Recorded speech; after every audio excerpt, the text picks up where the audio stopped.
하나님의 말씀은 마태복음 11장 12절 그러나 세례 요한의 때부터 지금까지 천국은 침노를 당하나니 침노하는 자는 빼앗느니라. 요한계시록 20장 7절부터 10절까지 그 천년이 참에 사탄이 그 옥에서 놓여 나와서 땅의 사방 백성들 곧 곡과 마곡을 미혹하고 그들을 모아 싸움을 붙이리니 그 수가 바다의 모래 같으리라. 그들이 위로 올라가서 성도들의 그 진영 곧 사랑하시는 그 성을 두르매 하늘에서 불이 내려와 그들을 태워버리고 또 그들을 미혹한 마귀가 이왕 불못에 던져지니 거기는 그 짐승과 그 거짓 선지자도 있어 세세토록 밤낮 괴로움을 받으리라.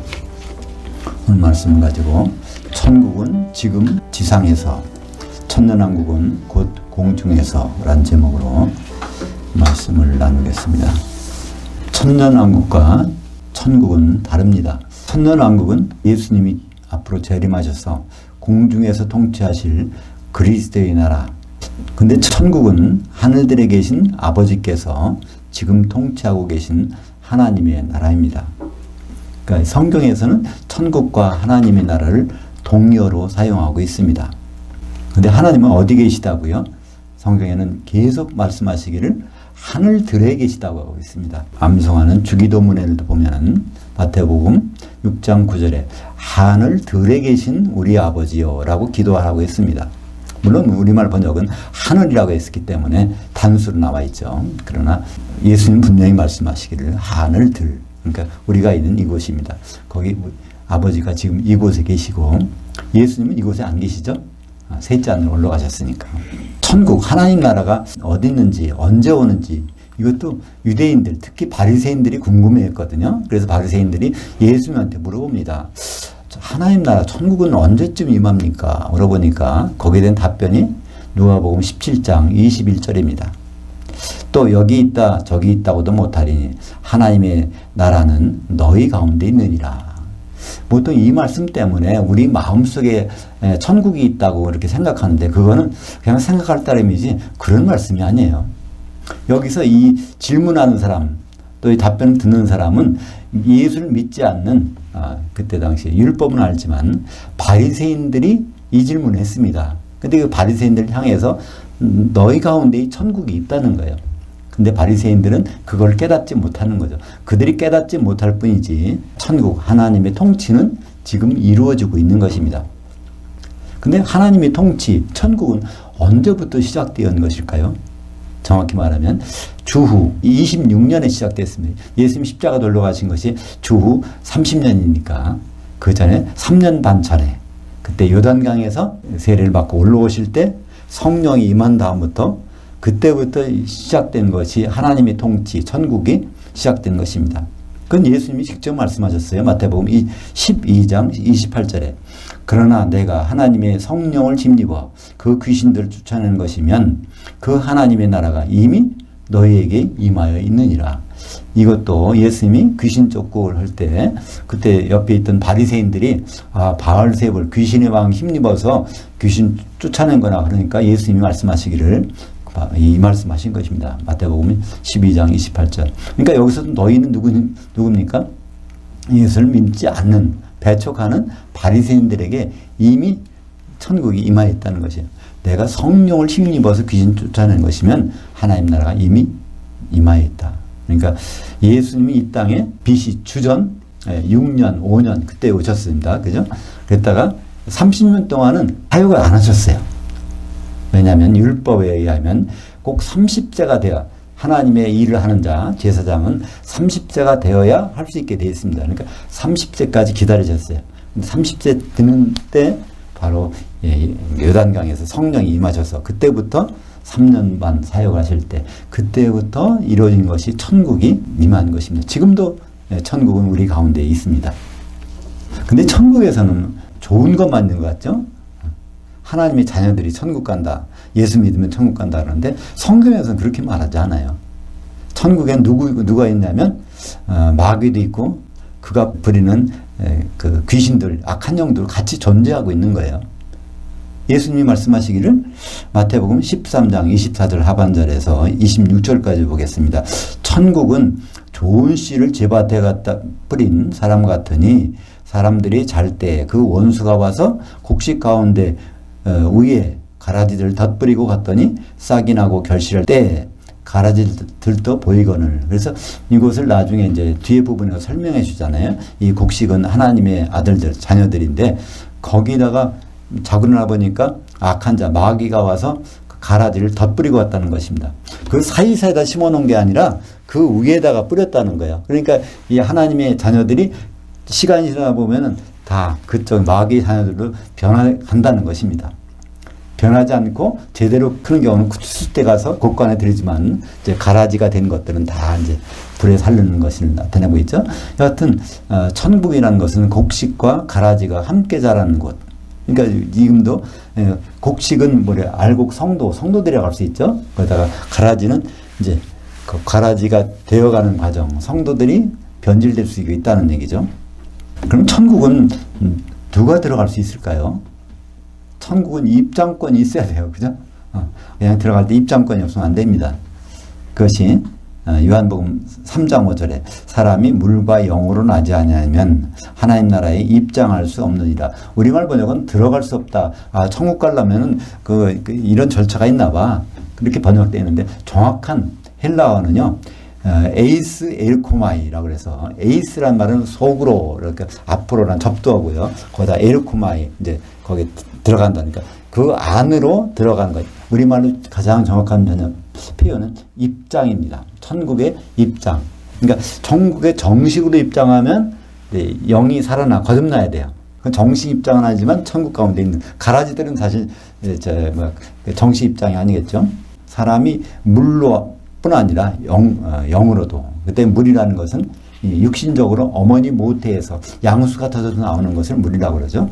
그 다음에 죽었던 영이 아담 이후로 모든 사람들은 영이 죽은 상태에서 태어났는데 그 영도 마저 살아나면, 그래서 거듭난다는 말은요, 어게인, 두 번이라는 뜻입니다.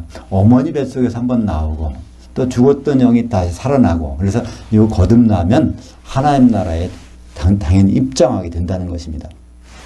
물론 이제 여기도 요한복음 3장 5절에는 물과 성령으로 이렇게 번역했기 때문에 성령 받아야 들어가나 보다 이렇게 했는데 그건 번역이 아주 엉터리 잘못된 것입니다.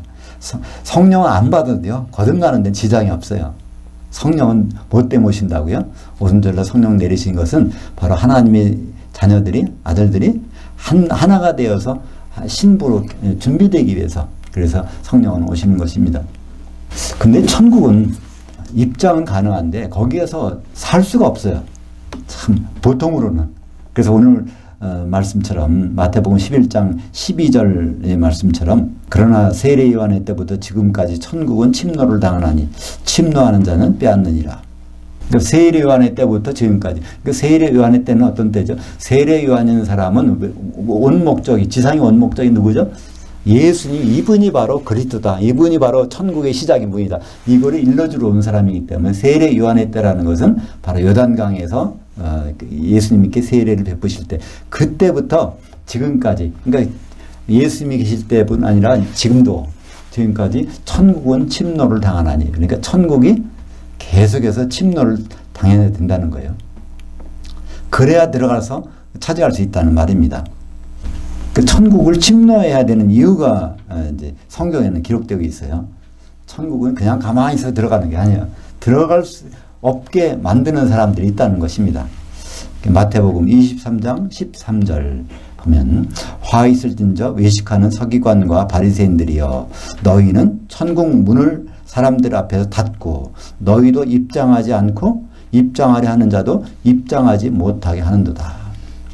그러니까 서기관들, 바리새인들은 누굽니까? 하나님 말씀을 아는 사람들이에요. 그죠? 세상 사람들이 아닙니다. 율법을 잘 아는 사람들이에요. 근데 그 사람도 거기 안 들어가려고 들어가는 사람들 막는다는 거예요. 그건 지금 어떤 경우가 그럴까요? 지금 이제 목회자들이겠죠? 그냥 교사들, 그런 사람들이 자기도 천국을 제대로 몰라. 그래서 안 들어가. 또 들어가는 사람들은 막아버려. 이런 일이 벌어진다는 것이 예수님이 바로 2000년 전에 예언하셨어요. 지금도 그런 일이 벌어진다는 것.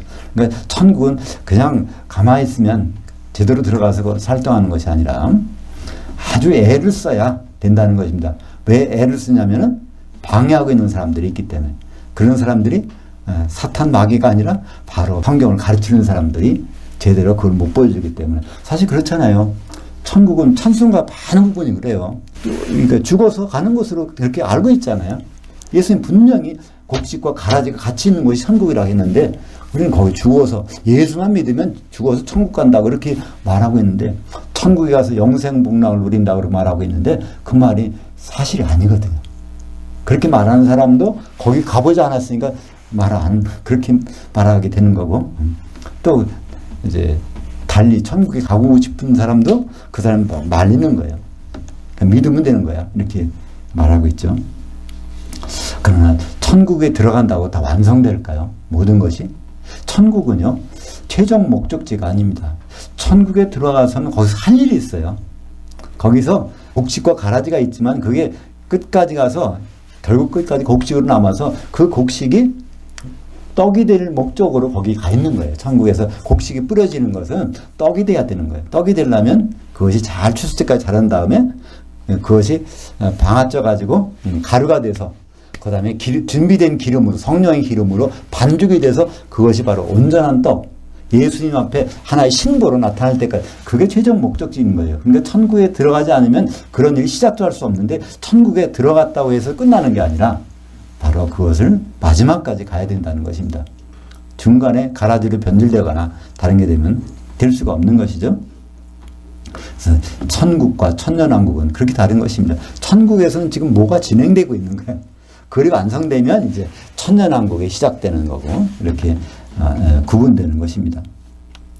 천국은 천년왕국에 대한 소식, 좋은 소식이 전해지는 곳이에요. 예수님이 직접 말씀하고 계십니다. 마태복음 4장 23절에 보면 예수께서 온 갈릴리에 두루다니사 그들의 회당에서 가르치시며 그 왕국의 복음을 선포하시며 백성 중에 모든 병과 모든 약한 것을 고치시니. 그러니까 예수님이 하신 일. 성경에서 복음이란 단어가 첫 번째 나오는 것이 마태복음 4장 23절이에요. 근데 거기에 우리말 번역은 어떻게 되어 있죠? 천국복음이라고 거기다가 번역해 놔서 사람들이 앞으로 갈 곳인가 보다 이렇게 해놨는데 근데 앞으로 갈 곳은 갈 곳이에요. 근데 그것은 그 왕국의 복음. 예수님이 그 왕국이라면 예수님이 왕으로 오셔서 통치하시는 그 나라를 얘기하는 것이지 천국은 아니란 말이에요. 예수님은 이 천국에 잠시 오셨을 때는 뭘 하셨죠? 죽으러 오셨어요. 피를 우리에게 주시려고 오셨단 말이야. 그리고 다시 가셨어. 셋째 하늘로 가셨는데. 그죠? 예수님이 그 왕국의 복음이라는 것은 그분이 왕으로 오셔서 통치하실 천년왕국에 대한 것을 가르치고 있는데 마태복음 24장 23절에 성경에 맨 먼저 나오는 복음이란 단어부터 천국복음이라고 해놓으니까 참 이게 잘못된 거죠. 그 왕국의 복음을 선포하신 겁니다. 천년왕국에서 나와 같이 있자. 그것이 하기 위해서 이런 복음의 내용이 이런 것이라는 것을 말씀하셨습니다. 그래서 그 왕국, 예수님 말씀하신 그 왕국은 천국이 아니라 천년왕국, 예수님 왕으로 오시는 천년왕국인 것입니다. 그래서 예수님께서 왕으로 재림하셔서 천년 동안 통치하실 그 나라에 들어갈 수 있는 그 길을 제시한 것이 그게 바로 그 왕국의 복음이라면 바로 그때에서 이루어지는 것입니다. 복음을 받아서 우리가 이 세상에서 편히 잘 살고 그 영이 잘 되면 혼도 잘 되고 강건해진다. 이 세상에서 복락을 누리는 것은 그 복음이 아닙니다. 복음은 진짜 복음이 완성되는 것은 예수님 오셔야 그때부터 복음의 내용이 이루어지는 것입니다. 그래서 복음을 들으면요. 우리는 기쁘고 즐거울 수밖에 없어요. 그 천년 후의 일들이 많이 밝혀온다면 이 어려운 일, 힘든 일 그런 것이 무슨 장애물이 되겠습니까? 이거 잠깐 천년이라는 기간을 확실하면 이 100년 사는 거요. 이거는 큰 문제가 안 되잖아요. 근데 천년 사는 것에 대해서 막연하니까 그러니까 이 100년 사는 거에 대해서 참 고민하고 먹고 마시는 것에 대해서 우리가 무슨 신경을 쓸 수밖에 없는 것입니다. 한마디로 천국은 신랑을 오실 왕이지만 특별히 신랑을 오세요. 신랑을 오실 예수님을 맞을 준비라는 것입니다. 그러니까 천국 생활에서 우리가 해야 될 것. 예수님 오시는데 그분을 우리가 어떤 입장에서 만나야 될까? 우리는 결혼식에 하객을 만나는 게 아니잖아요. 그죠? 그분과 결혼해야 되는데, 그분은 한 아내를 원하시는데, 우리 많은 성도가 한 아내가 되기 위해서 많은 곡식 알맹이들이 이게 하나의 떡이 되려면 어떻게 되겠어요?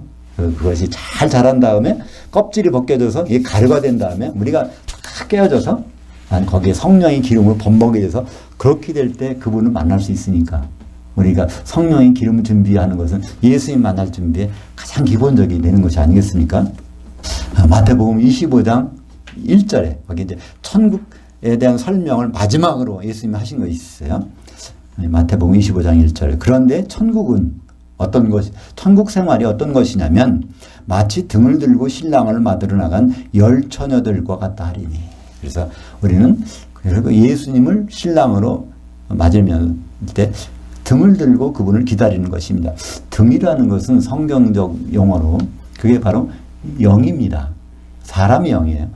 잠언서 20장 27절에 사람의 영은 여호와의 등불이라 사람의 속을 깊이 살피느니라. 그래서 사람은 영이 있어서 사람의 속을 살피게 돼 있어요. 어떻게?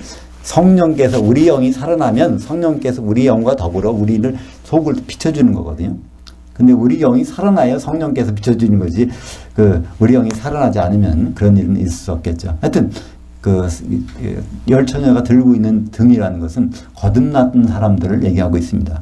근데 거듭나는 것을 중요한 것이 아니라 거기에 항상 뭐가 준비가 돼요?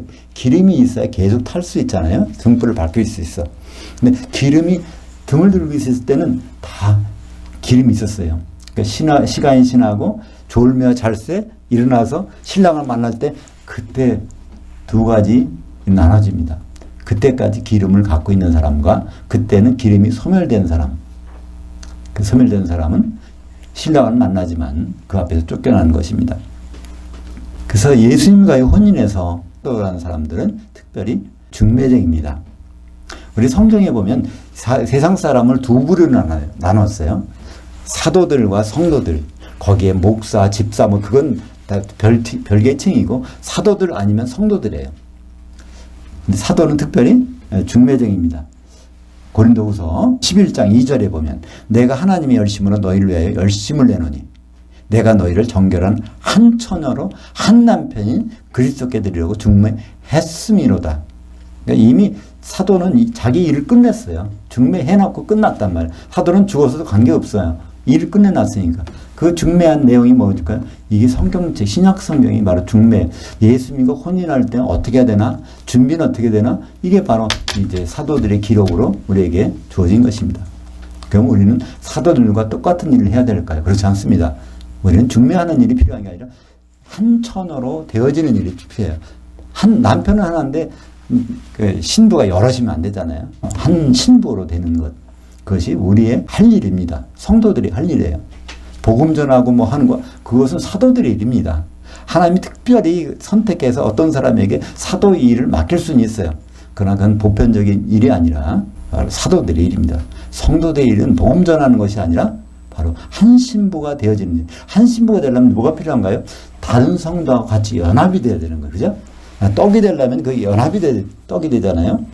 그래서 에베소서 4장 3절에 평안에 매는 줄로 성령이 하나 되심을 굳게 지키라. 그것이 성령의 목적이에요. 평안에 매는 줄이라는 것이 바로 성령이라는 뜻이에요. 평안, 에이레라는 것은 떨어진 것이 붙는 거예요. 살짝 붙는 거.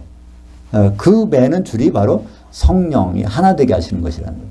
성령이 하나 되는 것은 서로 성도들이 한 몸을 이루어 주님 앞에 신부로 설 수 있도록 하는 것이 성령의 일입니다. 이 천국은 지금 하늘들의 왕국이잖아요. 여기서는 누가 지금 번세를 잡고 있을까요? 하나님이 아버지께서 다스리시지만 하나님이 사용하신 도구가 있어요. 회초리가 있단 말이에요. 그죠? 그 회초리가 바로 마귀입니다. 마귀는 그래서 주님 오실 때까지는 내버려둬요. 여기서 할 일이 있어요. 마귀는. 우리를 단련시키는데 그 마귀를 사용합니다. 마귀와 악한 영들을 사용하고 있죠. 그래서 에베소서 2장 2절에 공중의 권세 잡은 자, 공중의 권세 잡은 자는 바로 악한 자, 마귀입니다. 근데 그 공중 권세는 언제까지요? 예수님 오실 때까지는 유효해요. 마귀 권세는 그때까지 유효합니다. 그것이 어디에 보장되어 있습니까? 창세기 3장 14절에 아담이 범죄했을 때, 마귀에 져서 범죄했을 때 뱀에게 그런 권리를 줬어요. 너는 배로 다니고 종신토록 너희가 활동하는 동안에는 흙의 티끌을 먹을지니라. 그러면서 그 다음에 아담에게 하신 말씀이 너는 흙의 티끌에서 왔으니 티끌로 돌아가리라. 그 다음에 우리 인간의 육체는 마귀가 합법적으로 공격하고 접근할 수 있는 권리를 가지고 있습니다. 그러니까 그게 공중권세예요. 그게. 그러나 그 권세는 어디까지? 우리가 부활해서 영의 몸을 입고 할 때는 그들은 전혀 관계할 수 없는, 우리의 영을 건드릴 수 없어요. 우리 육신만 건드리는 거예요. 그죠? 그런 권세. 그래서 그 권세, 예수님은 어떤 권세를 갖고 있죠? 예수님이 부활하신 다음에 예수님이 그런 말씀하셨어요. 내게 어떤 권세가 있냐면 하늘과 땅의 모든 권세를 가졌으니 너희는 가서 모든 족속으로 제자를 삼아 아버지와 아들과 성령의 이름으로 세례를 베풀고 내가 너에게 분부한 모든 것을 가르쳐 지키게 하라. 그때 하늘과 땅의 모든 권세를 아버지께서 주셨다고 예수님께 했어요. 근데 하나 예수님이 받지 못한 권세가 있어요. 그게 뭘까요? 하늘과 땅의 권세를 받았어요. 거기에 빠진 것이 하늘들입니다. 하늘들 내에 공중 권세가 있잖아요. 예수님이 그 모든 권세는 재림하실 때는 그 권세를 갖고 있어요. 공중 권세까지 갖고 있어요. 근데 지금은 그 예수님은 하늘들의 권세는 받지 못하셨습니다. 그것이 하나님의 비밀이에요. 비밀 원리. 마태복음 28장 18절 볼까요? 예수께서 나와 말씀하여 이르시되 하늘과 땅의 모든 권세를 내게 주셨으니, 이것은 모든, 그러니까 권세는 맞는데 하늘과 땅, 셋째 하늘과 땅의 권세지, 하늘들의 권세는, 공중 권세는 마귀가 언제까지? 예수님 오실 때까지. 그래서 공중 권세가 없어지는 시기가 요한계시로 나와 있어요. 16장 27절에 나와 있죠.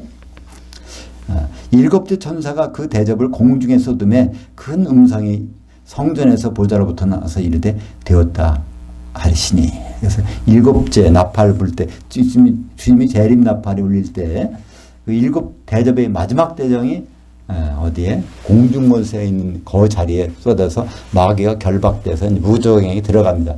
그러면 그 공중이 이제 위치가 바뀌어요. 거기에 주님이 내려오시고 이제 성도들이 휴거되고 거기에서 혼인식이 벌어지는데, 혼인식 바로 직전에 신부실에서 그리스도 심판대가 있죠. 주님의 신부될 자격이 있는지, 기름을 준비했는지, 그렇지 않은지 거기서 갈라지는 장면. 그래서 지옥 가기도 하고 혼인잔치에 들어가기도 하고 그런 것이 이제 공중에서 벌어집니다. 주의 날, 주님의 재림의 날에 주님은 셋째 하늘에서 공중으로 내려오시고 죽은 성도들은 부활하고 살아있는 성도들은 몸이 변해서 영의 몸을 입고 그래서 공중에서 만나게 됩니다. 그런 장면이 잘 기록된 것이 데살로니가전서 4장 16절 17절입니다. 주께서 호령과 천사장의 음성과 하나님의 나팔로 하늘로부터 친히 강림하시리니 그리스도 안에서 죽은 자들이 먼저 일어나고 그 뒤에 우리 살아남은 자들도 몸이 변해서 올라가서 주님을 만난다고 돼 있어요. 주님을 만났는데 그 만나는 때가 그리스도 심판받으러 가는 거예요. 거기는 결혼식 하러 가는 거 아닙니다. 먼저 결혼식에 신부에 합당한 자인지 아닌지는 심판을 받고 나서 이제 혼인식이 있고, 혼인에 못 들어간 자는 불석견유를 받아 지옥으로 떨어져서 1000년간 지내는 것입니다. 그러니까 1000년의 운명이 다, 그러니까 예수 믿는 사람, 예수님과 관계 맺은 사람은 전부 올라가죠. 쉬고 안 되는 법은 없어요. 왜냐하면 다 심판을 받아야 되니까 천사들이 데리고 올라간단 말이에요. 거기 가서 이제 기름이 준비된 자, 아닌 자를 가리게 됩니다. 그날에 공중에 올라가서 어떤 일이 벌어질까, 그 장면이 생생하게 기록된 장면이 있어요. 그 요한계시록에 나옵니다. 우리 지난 수요일 날 그 부분에 대해서 우리가 다뤄봤는데요.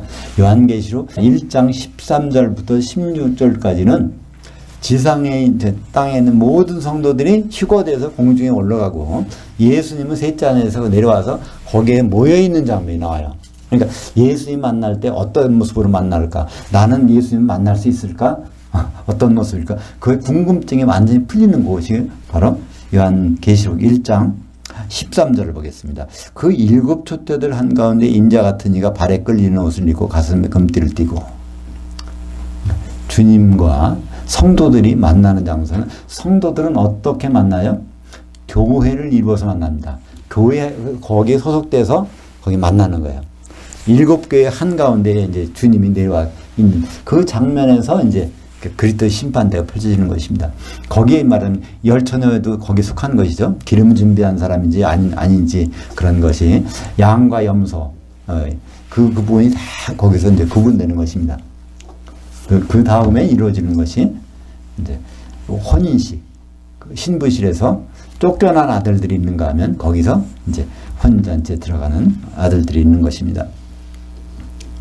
그래서 고린도후서 5장 10절에 그 말씀이 있죠.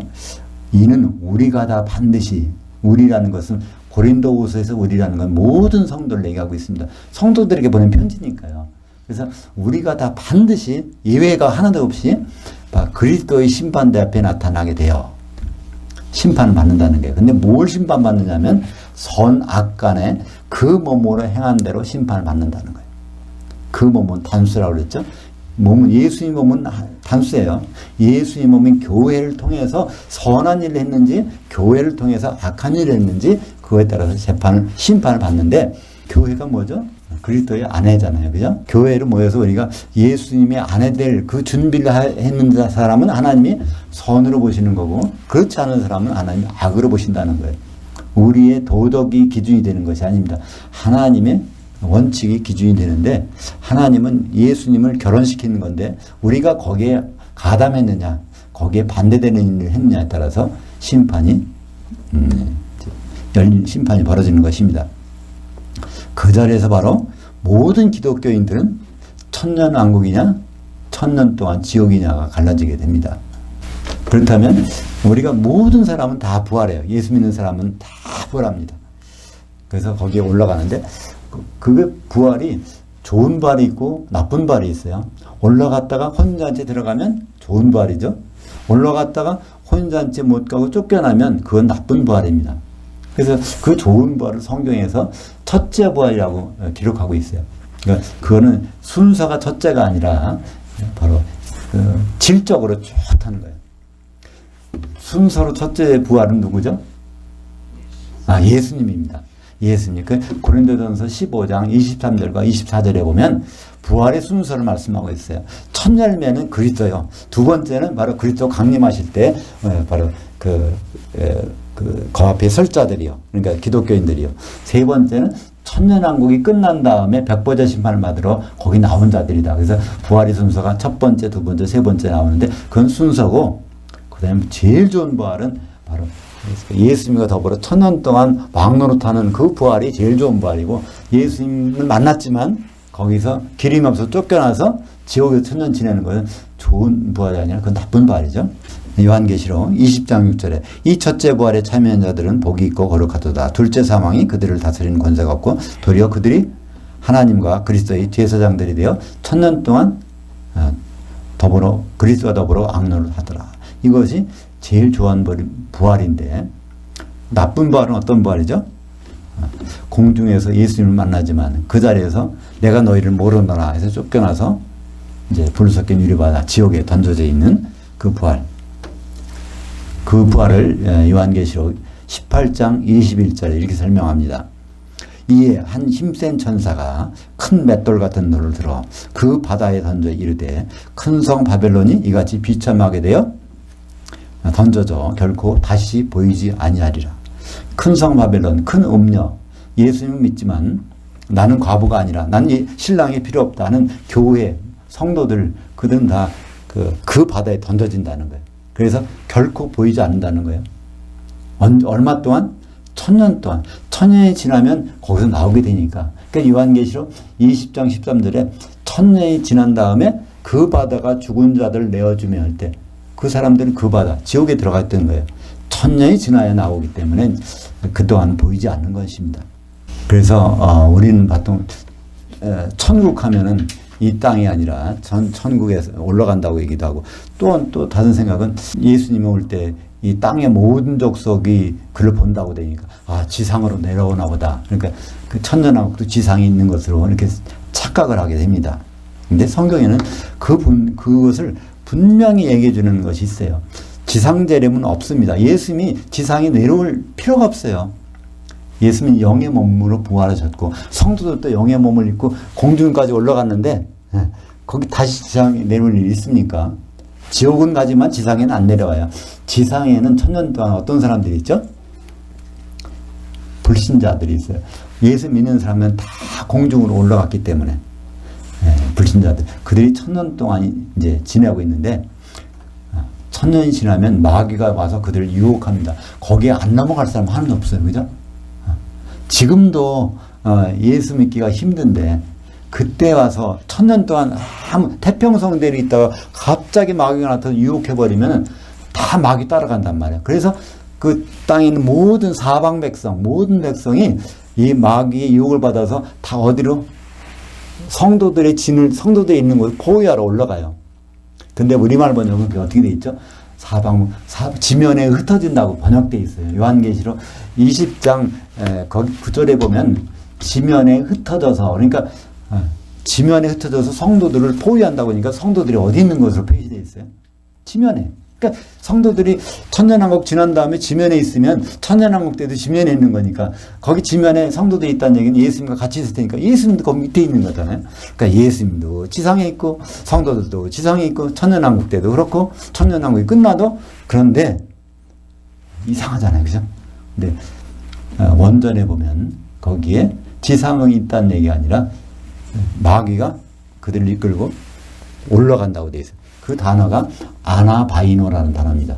그게 어려운 단어가 아니에요. 헬라어에서 가장 쉬운 단어예요. 아나바이노는 올라간다. 카타바이노는 내려간다. 그래서 성경에 그 천사들이 오르락내리락 한다는 게 있잖아요. 그 아나바이노, 카타바이노, 그게 오르락내리락입니다. 그 가장 쉬운 단어가 요한계시록 20장 9절에 있습니다. 그들이 지면 위로 올라가서 흩어지는 게 아니에요. 올라가서 그 성도들의 그 진영과 사랑하시는 성을 두르며 하늘에서 불이 내려와 그들을 태워버리고 그러면 성도들이 어디 있다는 얘기입니까? 공중에 그대로 있다는 얘기예요. 주님이 재림하실 때도 공중에 천년왕국 때도 공중에서 통치하는 거예요. 영의 몸을 입고 지상에 있는 사람들을 통치하는 거예요. 그죠? 그 다음에 끝난 다음에도 그 공중에 있으니까 이제 마귀가 이 사람들을 이끌고 성도들 올라가서 두르고 있을 때 그때 셋째 하늘에서 불이 내려와서 그 사람들을 다 태워버리게 되는 것입니다. 그러니까 지상됨이라는 말은 뭐 제3성전이라는 말도 있고 뭐 여러 말이 있지만 그건 가당치가 않는 말씀입니다. 성도들과 예수님이 다 공중에 있는데 지상에 뭐가 있단 말이에요. 이 천년 오늘 그 요한계시록 20장 7절부터 10절까지 자세히 거기에 나와 있죠. 본문 한 번 더 읽어볼까요? 그 천년이 참에 사탄이 그 옥에서 놓여 나와서 땅의 사방 백성들 곧 곡과 마곡을 미혹하고 그들을 모아 싸움을 붙이리니 그 수가 바다의 모래가 되리라. 그들이 지면 위로 올라가서 성도들의 그 진영 곧 사랑하시는 그 성을 두르매 하늘에서 불이 내려와 그들을 태워버리고 그들을 미혹하는 마귀가 유황 불못에 던져지니 거기는 그 짐승과 그 거짓 선지자도 있어 밤낮 세세토록 밤낮 괴로움을 받으리라. 그러니까 이건 분명합니다. 그죠? 공중에서 있는 것을 나타내고 있습니다. 천국을 죽어서 가는 것으로 착각하고 있으면 큰 일이 벌어져 큰 봉변을 당하게 됩니다. 그죠? 천국을 나중에 가는 것을 생각하면 천국에서 할 일을 전혀 생각지도 못하고 준비를 안 하고 가잖아요. 그죠? 기름짐이 전화 안 하고 있다가 막상 결혼식 하려고 들어가면 거기서 쫓겨나는 건 너무나 당연한 일이잖아요. 그죠? 우리는 기름이 있음도 알지 못했다. 그런 말로 그 앞에서 예수님 앞에서 어떻게 하겠어요? 천국을 오해하면 우리가 이 100년 인생 사는 것이 참 허무하게 됩니다. 그러니까 천국을 제대로 한다면 천국에서 우리들이 할 일이 무엇인가를 확실히 알면 이 천년 동안 천년왕국의 일이 우리에게 완전히 보증수표란 말이야. 그죠? 그럼 천년 동안의 일이 보증수표가 되는 사람이 이 세상에 뭐 어떤 일이 좀 힘들고 어렵겠습니까? 그 생각이 꽉 차 있다면 항상 기쁘고 즐겁고 하는 일이 넘쳐나잖아요. 환경이 어떻게 우리를 좌우하지 못하잖아요. 그죠? 그래서 순교한 사람들 많이 생기는 거죠. 그것 때문에. 근데 천년왕국에 대해서 너무나 막연하다면 천국은 나중에 어떻게 되겠지 하는 사람은 언제나 불안한 거죠. 예수 믿어도 불안하고 모든 삶이 정처 없이 떠도는 것이죠. 요한계시록 11장 15절 거기에 분명히 세상 나라가 끝나고 그리스도 나라가 온다는 얘기가 있습니다. 일곱째 천사가 나팔을 불며 하늘에 큰 음성들이 나서 이르되 세상 나라가 우리 주와 그리스도의 나라 천년왕국이 되어 그가 세세토록 왕노릇 하시리로다. 주님은 2000년 전에 왕으로 오신 것이 절대로 아닙니다. 그러니까 백마를 안 타시고 나귀 새끼 타고 나는 왕이 아니야 죽어왔어 그걸 막 하는데 사람들 민중들은 막 왕 호산나 부르고 있지 않습니까? 그러다 며칠 지난 다음에 십자가에 못 박아라 한다는 그죠? 예수님은 절대로 왕으로 오신 분이 아닙니다. 예수님은 앞으로 왕으로 오시고 신랑으로 오십니다. 지금 우리는 천국 생활을 하고 있는데요. 하나님 통치를 받고 있는데 천국의 시간들이 금쪽 같은 시간들이 바로 천년왕국의 삶을 위해서 쓰이고 있다면 그야말로 우리에게 유익한 시간이 아니겠습니까?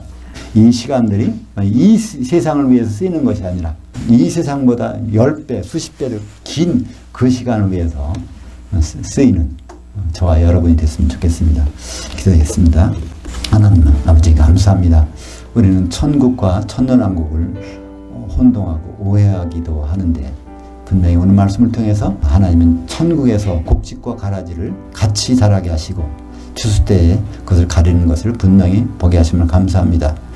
우리가 이 세상을 살면서 천년왕국을 소망하고 그것을 준비하는 기쁨으로 살 수 있도록 은혜를 베풀어 주시옵소서. 예수님의 이름으로 기도합니다. 아멘.